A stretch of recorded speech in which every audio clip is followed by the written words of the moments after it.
Buenas noches. Tras más de una semana de bombardeos aéreos, el ejército israelí ha empezado a lanzar esta tarde fuego de artillería en toda la franja de Gaza, un paso más en la ofensiva militar entre Israel y Hamás.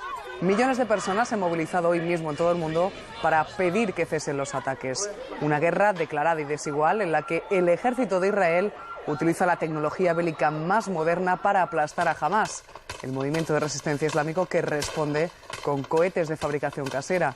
Ya han muerto más de 400 personas, al menos 100 de ellas civiles palestinos y 4 israelíes, según datos de la ONU, que ya califica la espiral de violencia de catástrofe humanitaria.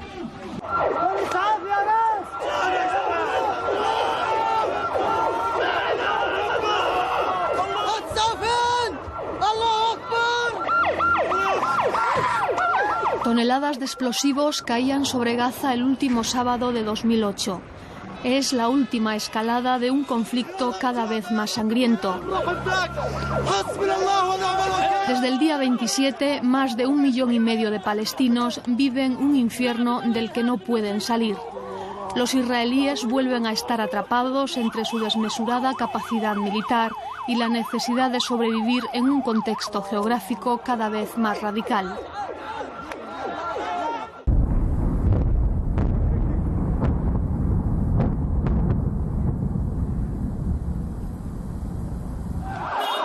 Los muertos se cuentan ya por centenares, los heridos por miles. Gaza es uno de los lugares con mayor densidad poblacional del mundo. Más de 1,5 millones de personas en menos de 400 kilómetros cuadrados, parte de ellos playas o marismas. Un rectángulo de tierra embutido entre el Mediterráneo y el desierto del Negev. Entre el agua y la arena, con 4 puestos fronterizos, 3 con Israel y 1 con Egipto, cerrados a cal y canto, hasta el punto que gran parte de la mercancía y de las armas ha estado llegando por los túneles que llevan a Egipto, la mayor parte de ellos destruidos en esta ofensiva. La ONU ha advertido de una catástrofe humanitaria. Es la mayor crisis sin precedentes que se ha vivido en los 60 años que llevamos de conflicto en el territorio palestino ocupado.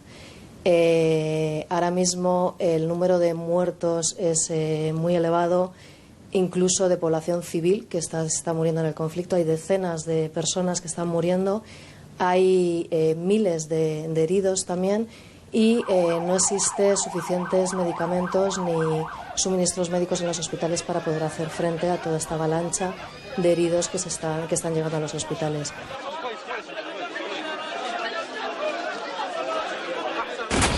Hamás tiene 2 significados. Es el acrónimo de Movimiento de Resistencia Islámico y también es una palabra que quiere decir fervor. Hamás es una organización política, militar y social derivada de los hermanos musulmanes, la alternativa islámica a los regímenes árabes nacidos de la voluntad de las grandes potencias en el siglo XX. En junio de 2007 tomaron el control total de Gaza en detrimento de la OLP, la organización laica palestina consumida por las acusaciones generalizadas de corrupción. La causa principal de la aplastante victoria de Hamás un año antes. El 80% de la población de Gaza vive por debajo del límite de la pobreza, con menos de 80 céntimos de euro al día. Sobreviven gracias a la ayuda humanitaria de la ONU y de Hamás. ¿Cuál ha sido la estrategia de Israel con Gaza? Gaza ha estado durante todo este tiempo encerrada, ha estado absolutamente bloqueada, aislada del mundo, aislada por mar, por tierra, por aire. Y cerca de 2 millones de personas han estado en una auténtica ratonera. No pueden moverse, no tienen trabajo, el nivel de paro, las tasas de paro son altísimas. Les falta absolutamente lo más básico, el agua, la luz, la comida, la medicina. Entonces, ¿cómo queremos que Hamás o los palestinos en Gaza estén quietos y tranquilos sin tener ninguna reacción? Yo creo que cualquier persona, aunque no tenga nada que ver con la ideología de Hamás, pues estando ahí, viviendo esas circunstancias, desde luego apoyaría a Hamás. La rama militar de Hamás ha tomado la iniciativa desde la ruptura de la tregua con Israel en diciembre, lanzando cohetes contra las poblaciones del sur de Israel colindantes con la franja. Por primera vez han llegado a la ciudad de Beersheba, distante 30 kilómetros de la central nuclear israelí de Dimona. Se hizo políticamente insostenible para el gobierno israelí no responder, más que nada en un periodo electoral. Pero yo creo que hubiera respondido incluso sin periodo electoral. Aquí ambas partes, tanto Israel como Hamás, están buscando una tregua que refleje un equilibrio, un balance de fuerzas mejor para cada uno. O sea, que yo creo que ese es el tema esencial. Pero esta respuesta tan violenta, con centenares de muertos, destrucción masiva de viviendas, de edificios oficiales, etcétera, no se puede justificar de ningún modo. Yo creo que la comunidad internacional está llamada a hacer algo y poner fin a esta violencia tan tremenda. El primer día de 2009, el líder militar de Hamás, Nizar Ryan, era asesinado con 2 de sus 4 mujeres y 11 hijos. Hace 7 años, otro de ellos se inmoló en un asentamiento judío de la Franja. Ryan acababa de hacer un llamamiento a los ataques suicidas. Israel solo podría haber apuntado más alto con otra persona, Mohammed Deif, el verdadero artífice de la amenaza militar de Hamás en Gaza. Con el asesinato de Ryan y el de Abu Zakaria al-Yamal, encargado del lanzamiento de cohetes, Israel ha lanzado un mensaje a Hamás: es la guerra abierta, nadie está a salvo. Israel ha autorizado en los últimos días la entrada de comida, la evacuación de heridos y la salida de más de 400 palestinos con pasaportes extranjeros. Los que se quedan, denuncia la ONU, viven en un estado de miedo y pánico.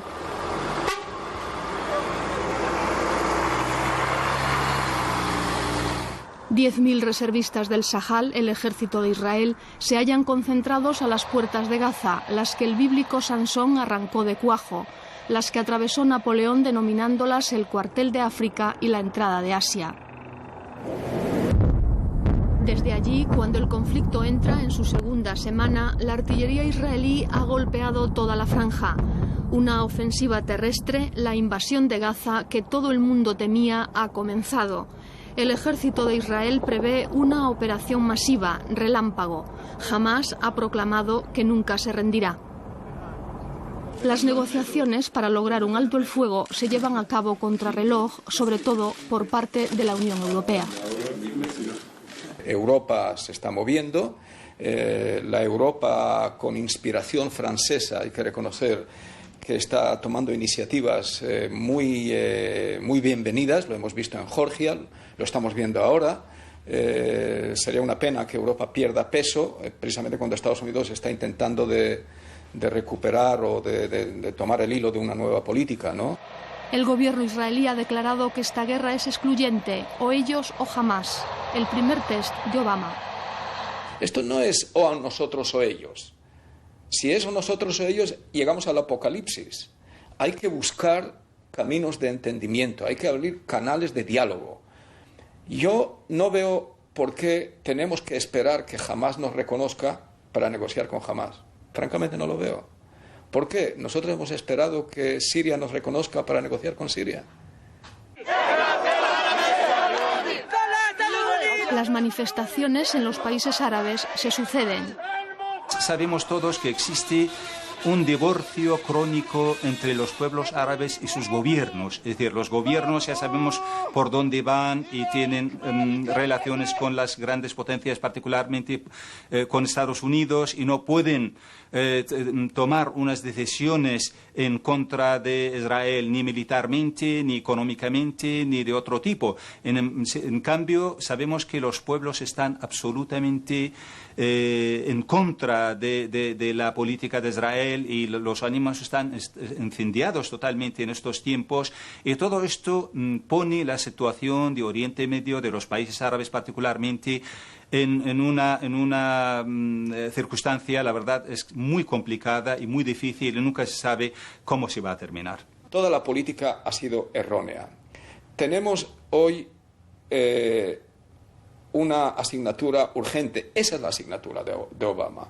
Israel en sí es incapaz. Israel siempre llegó tarde a este tipo de cosas. Fuimos los últimos a reconocer la OLP, solo después de que Reagan la reconociera.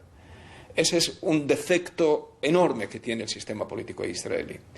Pero hoy hay 4 elementos centrales para la estabilidad del Medio Oriente con los quienes no hablamos nosotros y no habla nuestro aliado principal, los Estados Unidos. Siria, Hamas, Hezbollah, Irán. Es la primera vez en la historia del conflicto árabe-israelí que nuestro mayor aliado no habla con nuestros enemigos. Y eso es muy, muy negativo. Hay que cambiar, hay que abrir una política de diálogo para intentar de resolver los temas. Ninguno de los problemas del Medio Oriente, desde luego ninguno de los problemas del Islam, tiene solución militar. El entierro de Nizar Ryan en Gaza ha sido, a pesar de las bombas de sonido israelíes para alejar a los palestinos de sus objetivos, multitudinario. Ryan vivía en el campo de refugiados de Jebalia, donde dio comienzo la primera intifada hace 21 años. Desde allí se llamaba a un día de la ira, como el que dio luz verde a la segunda intifada en Jerusalén hace 8 años.